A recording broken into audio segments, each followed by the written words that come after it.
The former dean of Tufts Med School, a man named first name Dariush, I won't try to pronounce his last name, but Dariush, arguably the most respected nutrition researcher in the country. And it's public record. He has been paid by over a dozen food companies, not research grants, direct, I call them bribes, direct consulting fees. And he releases studies from Tufts Nutrition School, this notorious food compass.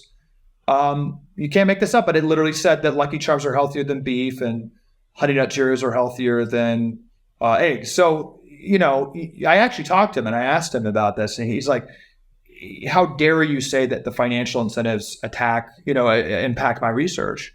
That's not possible. I'm like, well, have you accepted, tens of millions of research grants and looks like over $1 million of direct payments, as he's calling me from Davos, angry. And he said yes, but that hasn't impacted my research. And I just think it's something for the American people to decide, right? It does, the fact that your research and your vacation homes and trips to Davos, the fact that they're funded by food companies, does that impact what you decide to research and what potentially your research findings are? This is rampant. The majority of NIH grants go to professors who have direct conflicts of interest. 8,000 recent grants by last count of an examination for ProPublica. There's no conflicts of interest rules really to speak of at universities or with NIH grant making for pharmaceutical research or nutrition. So this is the game. The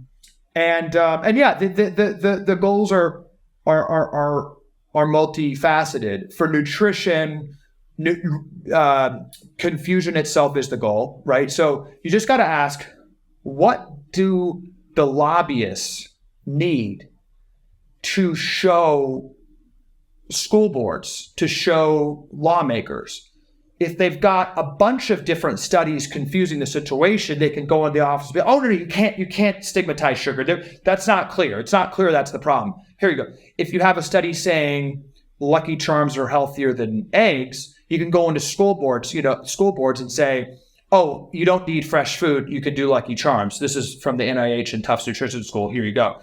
So it's how do you create basically PR documentation to then go to people with money, so lawmakers, school boards, consumers themselves, to generate an expected result. So yeah, it's confusion and studies that explicitly recommend the product for food companies. And then for pharmaceutical companies, right, it's a little bit more explicit.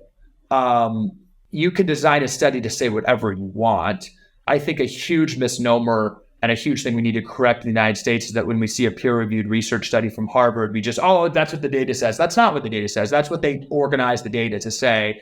And the key part of scientific research is what question you choose to ask and how you structure that question, not the question itself. I think that's how pharma research works. Every university in the country is looking for a marginal way to palliatively treat cancer patients, not how to prevent cancer. They're looking how to manage diabetes, not how to stop diabetes. That's what it leads to on the pharma side. If you enjoyed that clip, press here for the full episode. I'll see you over there.